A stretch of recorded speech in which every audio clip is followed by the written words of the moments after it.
Так, эме ГИК. Проектировщик. Не болду? Бүгүн 22 июлда Кыргыз Республикасынын Министрлер Кабинетинин төрагасынын орун басары УКМК төрагасы Камчыбек Ташиев Базаркоргон районунун Базаркоргон шаарында мамлекеттик ипотекалык компания тарабынан курулуп жаткан 9 кабаттуу 936 батирлүү үйлөрдүн курулуш иштеринин жүрүшүн көрүп чыкты. Тийиштүү кызмат адамдарына тапшырмалар жана талаптар коюлду. Бул жерде канча эме бар, квартира бар? 936. Канча? 936. 936 квартира. Так. Мына эң алдында кеткен мынаусы окшойт, а? Ооба. Эң алдында кеткен ушунусу. Анан кийин тигинеси окшойт. Так. Срок строительства кандай? 27-жыл. Так. Эмеси кандай? Финансирование кандай болду? Финансирование өз убагында болуп атат. Так. Жакшы. Курулуш иштери жакшы жүрүп атат. Канчадан иштеп атат? Канчадан иштеп атат? 120 адам. Да. Булар кайерден келген строитель? Ушу местный. Жалаң местныйларбы? Ооба. Же Местный ушу Базаркоргон, Кучкарата, Ноктен аты. Базаркоргондун акими барбы? Же шаардын мэринде? Так.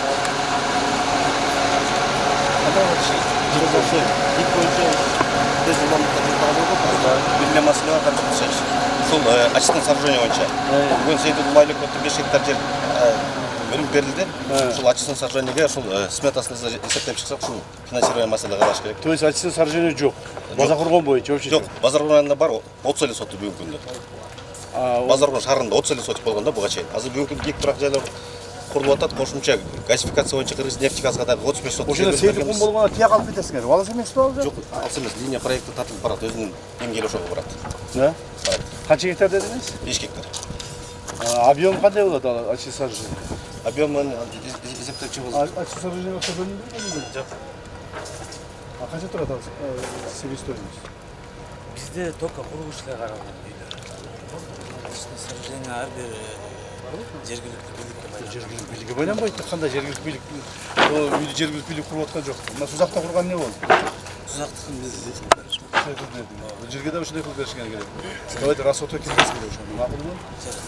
Киргиде бир Сузактыкындай курулса болобу ушундай объем, болот. Ошондой кылып куруш керек. Караштырат. Сузакта курулду, ошондой кылыш керек.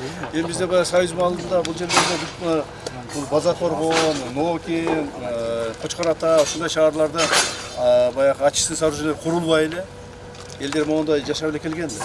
Эми мындан бияка уже эл тыгыз болду, эл көбөйдү, очистное сооружение бар жерде курушубуз керек. Расход кылсак да курушубуз керек да. Эмеге Сузакка канча акча кетти? 600 миллион кетти, канча кетти? 600 миллиондой кетти да.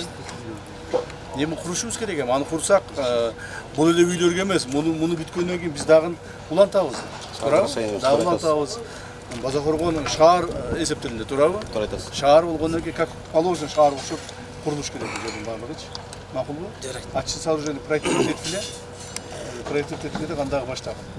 То есть ошо Сузакты кургандарды өзүнө берсеңер, ошо куруп берсиңер. Билген адам куруш керек, билген адам кантип курулат. Тим эле ал жерде жаңы технологиялар менен курулган экен. Президент өзү келип көрүп кетпедиби? Силерде мына 2 ай алдын көрүп кеткен. Бул ошондой очистное сооружение куруш керек. Базаркоргонго. А мына Нокендиги ошондо ушуга кошулабы же отдельно болобу? Аныкы отдельно болот го. Аныкы өзүнчө болот. Аныкы өзүнчө. Ага дагы куруш керек. Ага дагы куруш керек. Курабыз, айла жок. Айла жок. Себеби булар мурда ошол Союз маалында эч нерсе курулган эмес. Союздан кийин мына 35 жыл болду, дагы эч нерсе курулган жок. Эми азыр биздин тушубузга келди, эми айла жок курабыз, башка эмне кылабыз? Биз эле курбай, биз эле өтүп кетсек, анда дагы калып кете берет. Ошондон биз курушубуз керек. Урматтуу президент Садыр Кожоевичтин бизге берген тапшырмасы ошондой.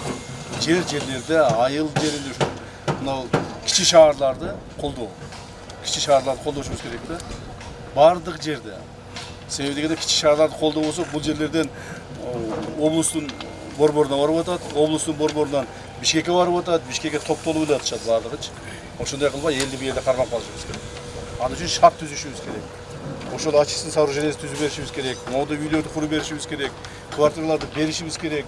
канчалаган адамдар ушу базар коргон ичинде эле канча очередте турат адамдар? Адамдар бүгүнкү күнү 936 квартира болсо, базар району боюнча 300 адам кезекте.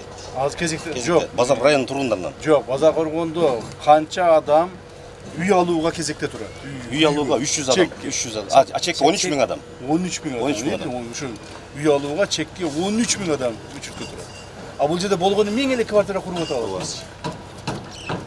Бул да болсо проблеманы чечпейт, бирок ошондой болсо дагы кичине азыраак болсо дагы проблеманы жакындатат да. Туурабы? Ошондуктан муну улантышыбыз керек. Мына жаздан баштап дагы бир жок дегенде 1000 квартира кура турган кылышыбыз керек. Ошого жерди тапкыла. Жер тапкыла местный орган власти. Баягы өткөндө кече эле буквально бир апта болду окшойт. Президентибиз выступать этип айтпады. Жергиликтүү бийлик органдарынын башчылары жерлерди тапкыла, бош жаткан жерлерди, жанагы иштетилбеген жерлерди, неэффективный иштетилип аткан жерлерди бардыгын гикке бергиле, биз ушу үйлөрдү куруп элге берели деп атат. Туурабы?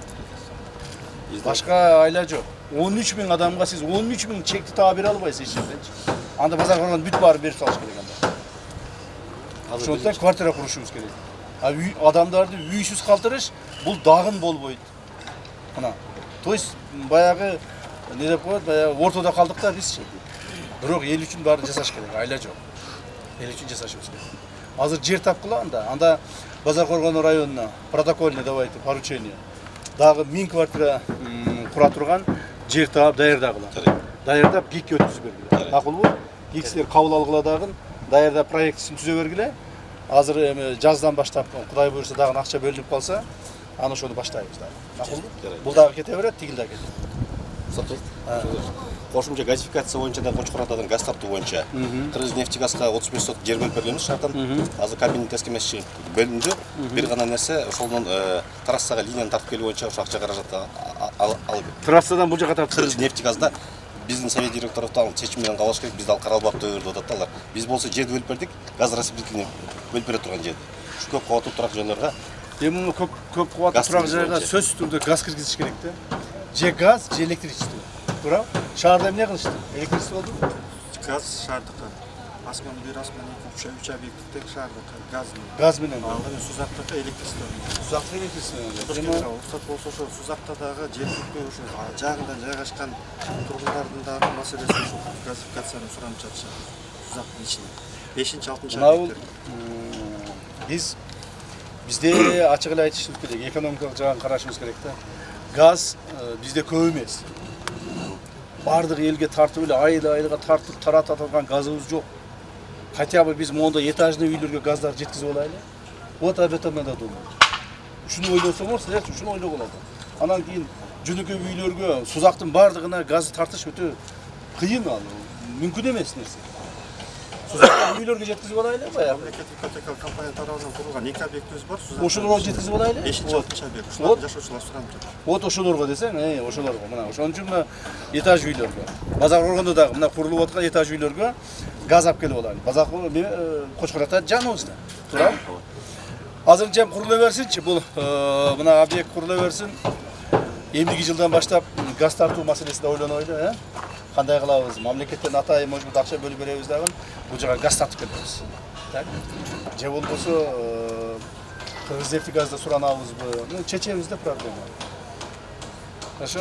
Азырынча силерге дагы 1000 квартира куруш үчүн эме жер тапкыла. Жер маселесин чечкиле. Срочно.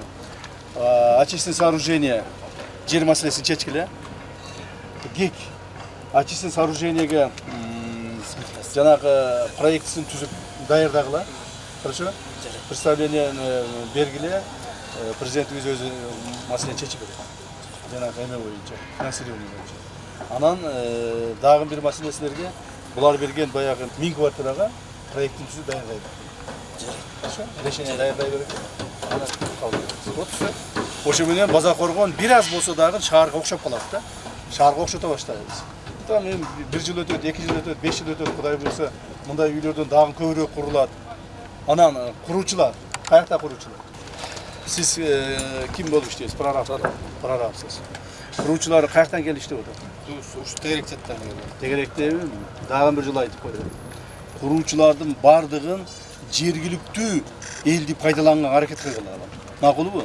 Жергиликтүү элди пайдаланганга. Мына азыр Россиядан жана башка өлкөлөрдөн биздин мурда мигранттарыбыз кайтып келип атат. Мына ошолорго ишти бергиле. Макулбу? Анан жанагы башка жактан келген жанагы куруучулар бар.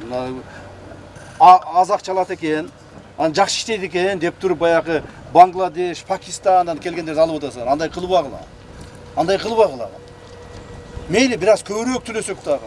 Мейли бир аз мындай не деп коет, акырыныраак иштесе дагы өзүбүздүн адамдарды колдонгула. Кыргызстандыктарды. Кыргызстандын ичинде ишсиз жүргөндөрдү тарткылаган. Макулбу? Ууду сиздерге жана тапшырма берилген, туурабы? Милиция менен коопсуздук органдары тапшырма берилген. Биздин мамлекетибиздин ичиндеги мыйзамсыз жүргөн эмгек мигранттарына чара көрүү боюнча президенттин указы бар. Так, президент указын аткаруунун негизинде ушуга чара көргүлөр. Бардык чоң-чоң стройка жүрүп аткан жерлерди барып текшергиле. Жөнөткүлө инспекторлорду, участковыйларды жөнөткүлө. Барып мына прорабтар менен булардын списогун алып, канча рабочий бар, кимдер алар, каяктан келип иштеп атат, визасы барбы, жокпу, турдуу эмгек келишимдери барбы, жок, баарын текшергиле. Макулбу? Ошондо гана бизде порядок, бардык жерде тартип болуш керек. Тартипсиз иштеген анда башаламан болуп кетет. Андай кылбагыла. Куруучулар өзүнүн тартибин киргизсин, жергиликтүү бийлик органдары өзүнүн тартибин киргизсин, укук коргоо органдары өзүнүн тартиби менен иштесин. Естественно, баары мыйзам чегинде болуш керек. Макулбу? Жарайт. Канча адам иштеп атат азыр? 120дан 150ге чейин.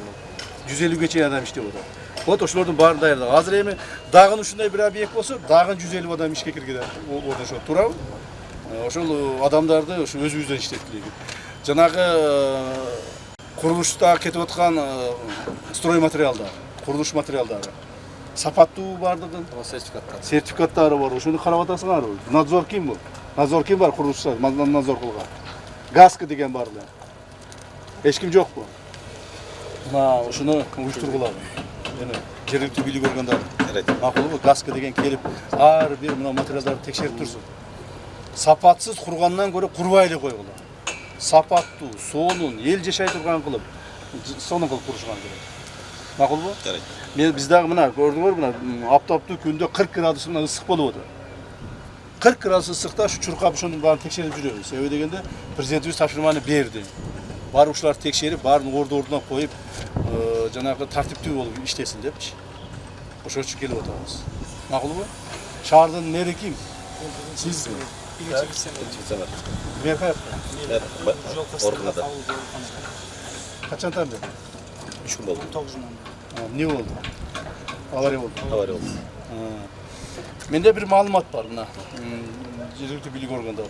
Биз айтканбыз, жергиликтүү бийлик органдарынын ишмердүүлүгүнө эч бир адам кийлигишпеш керек. Башка тараптан, со стороны да, бирөөлөр кийлигишпеш керек.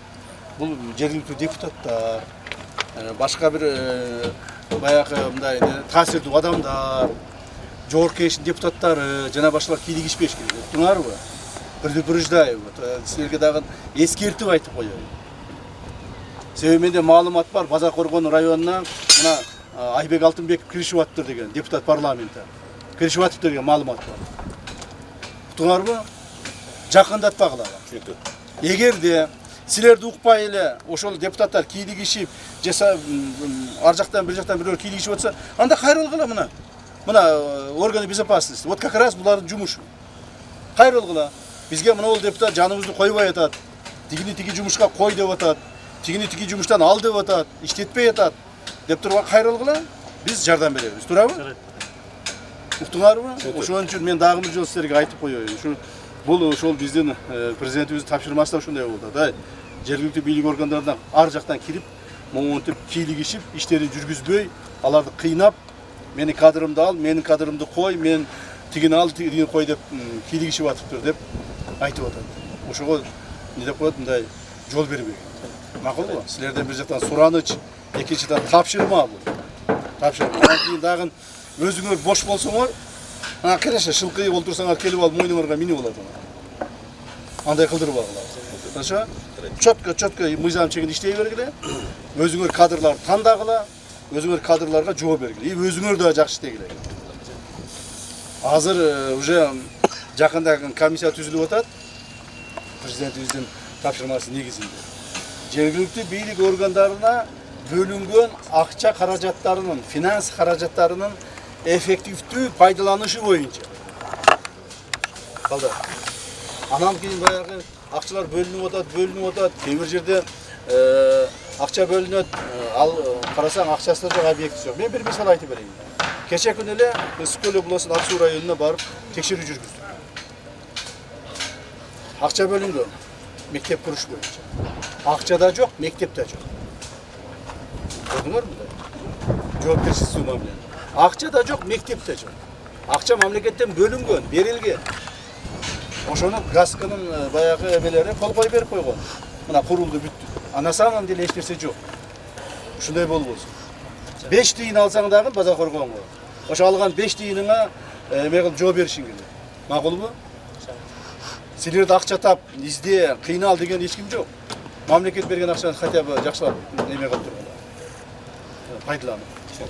Ушул нерселердин бардыгын жер сиз акимсиз, сизге эми шаарда сизге карайт, туурабы? Сиз өзүңүз каттуу карашыңыз керек да. Макулбу? Жаныңарды берип иштегиле, чуркагыла, күйгүлө силер дагычы. Мен келгенде эле же болбосо башка бир чоңдор келсе эле келип көрсөтүп коюп, ох болду, кетти, өтүп кетти деп барып жатып албастан иштегиле. Балдар. Бул ошондой талап болуп атат. Ошондой талапты аткара алган жетекчилер иштейт. Командада. Андай талапты аткара албагандар иштебейт. Ачык эле сөз да. Иштебей эле жөн калбастан, эгер тапшырманы аткара албаса, анда жоопко да тартылат. Бул жагына карап көрдүк. Макулбу? Бизде жанагы Уголовный кодексте халатность деген эме бар, статья бар. Билесиңерби? Халатный статья как раз ушул жанагы биздин жетекчилерге арналган. Жанагы өзүнүн кызматын аткарбай, туура эмес аткарып, аткаргысы келбей, туура эмес иш кылгандар. Ошону жол бербей, мейлиби? Жарайт. Биринчи ирет ушул Кыргызстан болуп жаралгандан бери биринчи ирет базар коргондо ушундай 9 этаждуу үйлөр курулду. 9 этажы бул? 9 этаждуу үйлөр курулду. Это биринчи ирет тарыхта. Көрдүңөрбү? Значит, ушуну жакшылап, ушул идеяны, ушул аракетти колдоп кеткилеген жергиликтүү. Анан Бишкекте туруп эле биздер период дей берсек, силер болсо колдобой карап отура берсеңер, бир жагы кем болуп калат. Макулбу? Кем кылып алган. Ошол президентибиздин ушул жерлердеги ипотеканы бүт айылдарга таратайлы деген идеясын колдогула. Ошо аракет кылып иштейт. Эме ГИК постоянно будьте на связи с местным органом власти. Уктуңарбы? Келип мына ошо 300 дедиңизби мына? Ооба. Курулуш эми башталды, уже 300 адам очередке туруп койду, көрдүңөр? А силерде болгондо 900 эле квартира бар. Мына курулуш бүткүчө мен ойлоймун 1,5-2 миң адам турат. Көбөйтөбүз. Ошо? Жакшылап иштегиле. Эффективдүү. Бул жерде подвалы барбы эмес жанагы автостоянкасы? Бул жерде автостоянка каралган. Бул жерде жер кеңирирээкте, бул шаар эместе. Ошо жакшылап иштегиле. Милиция, прокуратура и органы безопасности. Үчөө чогулуп алып иштешиңер керек да. Макулбу? Анан коррупциялык элементтерди карап, жигиттер. Айтты берип тилибиз тешин. Мындан ары эгер кимдир ошого коррупциялык элементтерден чыга албай кыйналып аткан болсо, биз ал адамдарды жоопко тартабыз. Макулбу? Тааныш, тамыр, агайыны колдойт мени бирөө, мени кубаттайт деген маселе жок. Силерди бир гана мыйзам гана сактайт. Мыйзам колдойт, мыйзам силерге гарантия берет. Андан соң Камчыбек Ташиев Нокен районунун Мас айыл өкмөтүндө курулуп жаткан ипотекалык үйлөрдүн курулуш иштери менен таанышты. Бул объектиде да кызмат адамдарына тиешелүү тапшырмалар коюлду.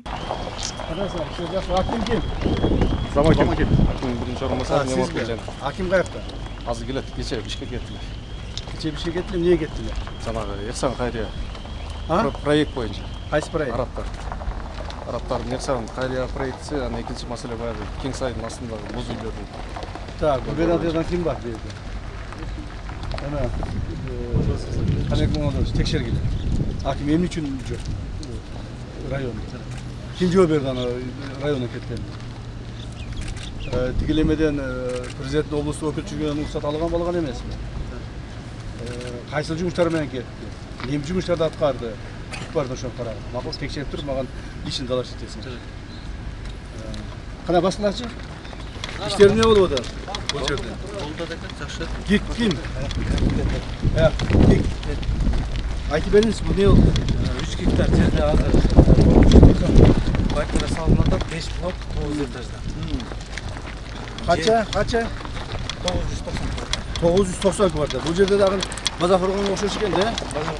Biraz keçирээк башталыптыр, бул жерде. 1,5 ай болду. 150 наземный парковкасы. Парковкасы менен. Надзем. Наземный. 990 дедиңизби? 990. Почти 1000 квартира экен да? Почти 1000 квартира экен. Так, райондо канчадан маршрутта турат? Жалпы район боюнча 20 20 000 маршрутта турат. арызга жазгандар. Көрдүңөрбү? Бир айлык нотка 20 000. 2000 айласында. Эми адамдарга баары адамдар жашаш керек да. Адам болгондон кийин адамдын үйү болуш керек. Адамдын квартирасы болуш керек. Ошо жерде жашаш керек бала чакасы менен. Анан көптөгөн биз адамдарыбыз квартиралап жүрөт. Ар кимдин үйүндө жүрүшөт. Үйү жок. Ошо Кыргызстанга батпай, башка мамлекеттерге кетип калып атышат. Туурабы? Себеби алайын десе үй жок. Алайын десе квартира жок. Ушул проблемаларды чечиш үчүн моундай үйлөр курулуп атат. Мына ошол өзгөрүп жакшы көрүп атасың. Ушул проблемаларды чечиш үчүн. Ошондуктан баягы эмеге очередке бергенде биринчи кезекте кимдерге бериш керек?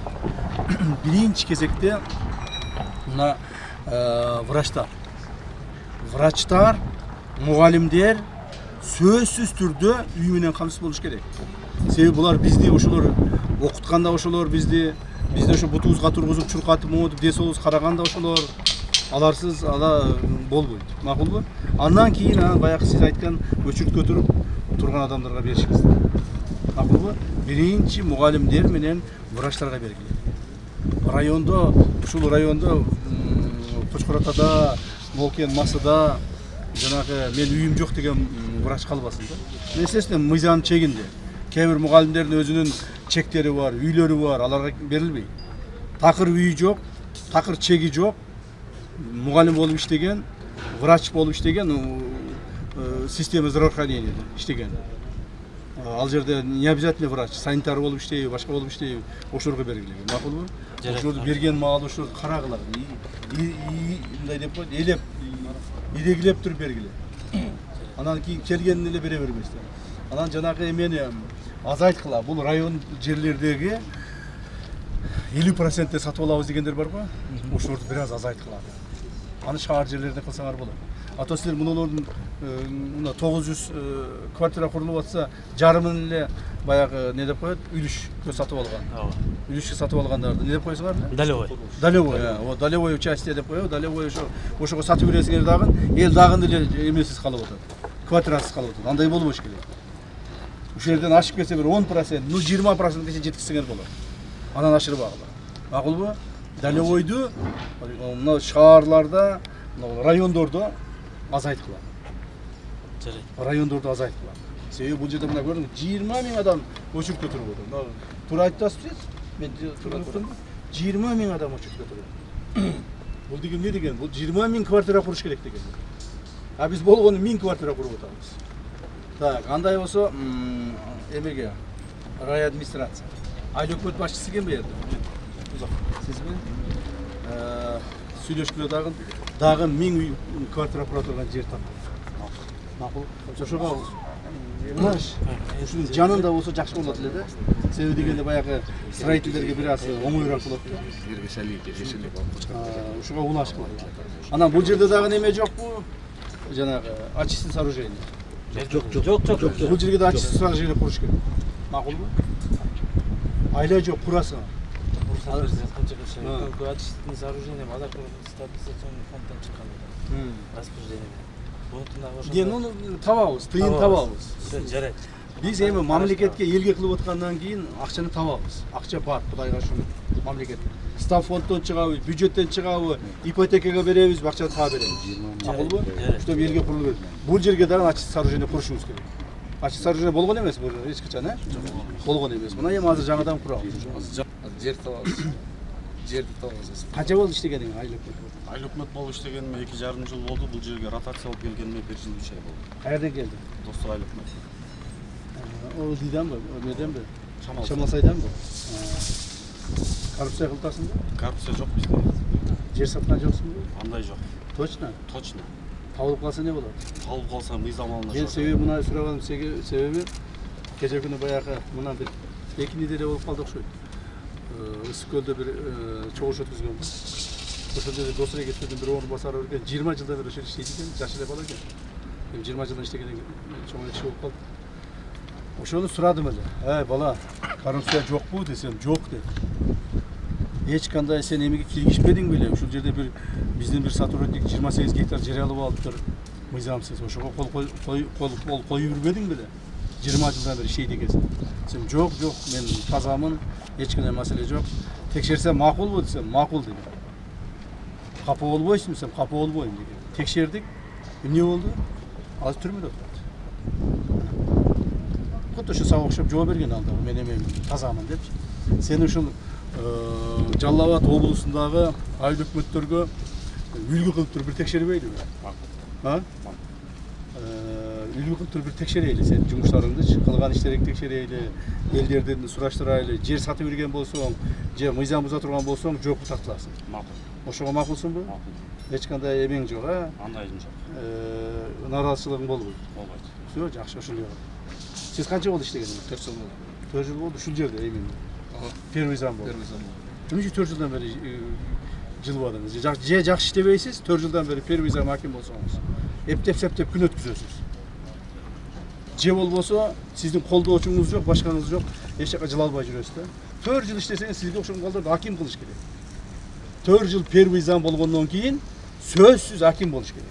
Аким болуп бир жерде башкарып, зыңгылдатып иштешиңиз керек. Ошон үчүн айтып атпаймынбы? Же сиз иштебейсиз, эптеп-септеп эле күн өткөрүп жүрө бересиз. Же болбосо сиздин баягыдай мындай бир колдоп бир бар аким бол деген жөнөткөн облустук же райондук жетекчилер жок да. Значит, аким сизде жакшы аким эмес. Аким каяктан келди? Качан келди? 4 жыл болду. Акимге дагы 4 жыл болду. Скөл район администрациядан келди.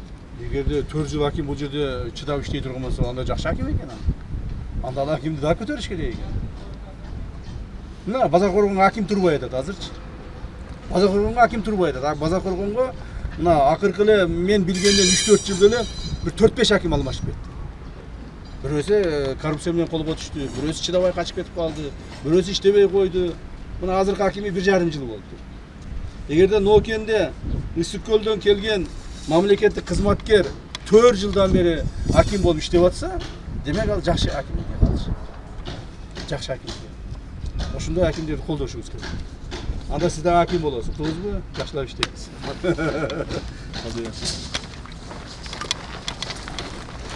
Барлык нерсе жетишеби бул жерде? Эме эч кандай бир кемчилик жокпу?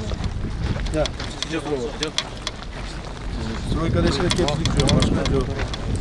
Акчасы бар, стройкасы бар. Жанагы мен бул акимге да тиешелүү да. Эми аким десеңиз, айыл өкмөт сизге да тиешелүү. Мына стройкада иштеген балдар, стройкада курулуш иштеген биздин курулуучулар өзүбүздүн адамдар болсун. Уктуңарбы? Өзүбүздүн кыргыздын жарандарын алганга аракет кылгыла. Себеби өзүбүздүн адамдар жумушсуз жүрсө, Пакистан, Бангладеш, дагы башкадан келген адамдарды алып алабыз. Булар арзан иштейт экен, ысыкта деле иштейт экен, же болбосо чыдап иштейт экен депчи. Өзүбүздүкүн алгыла, бир аз чыдамкай жок болсо дагы, зато өзүбүздүкү болот. Бир аз көбүрөөк акча төлөйсүңөр, но зато өзүбүздүкү болот. Макулбу? Өзүбүздүн жарандарга жумуш бергенге аракет кылгыла.